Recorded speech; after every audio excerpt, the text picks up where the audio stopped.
মনে করেন আগামী ফেব্রুয়ারি মাসের প্রথমার্ধে ইনশাআল্লাহ নির্বাচনটা হলো, আমরা সবাই চাই, আপনারা চান, আমরা সবাই চাই এই সময়টা নির্বাচন হওয়া দরকার। সে নির্বাচনে আমরা বিজয়ী হলাম আল্লাহর ইচ্ছায় বিইজনিল্লাহ।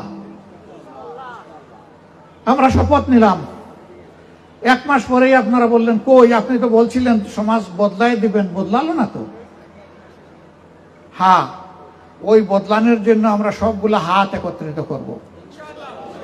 বদলানোর আগে এখন খবর নিচ্ছি, তখন আরো মেটিকুলাসলি খবর নেব। সমাজের কোথায় কোন সমস্যা আছে এগুলো আগে চিহ্নিত করব।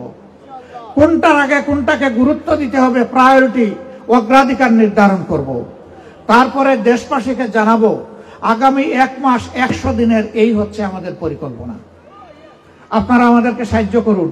এই আমাদের বাজেট 100 দিন শেষ হওয়ার সাথে সাথে জনগণকে আবার জানাবো এই 100 দিনের জন্য যে পরিকল্পনা, যে বাজেট আমরা আপনাদের সামনে ঘোষণা করেছিলাম, এতটুকু পরিকল্পনা বাস্তবায়ন হয়েছে, এতটুকু বাজেট আমরা ব্যবহার করতে পেরেছি, এতটুকু আমাদের হাতে উদ্বৃত্ত রয়ে গেছে, এটা আমরা ব্যবহার করতে পারি নাই। এটা জনগণের জানার হক আছে।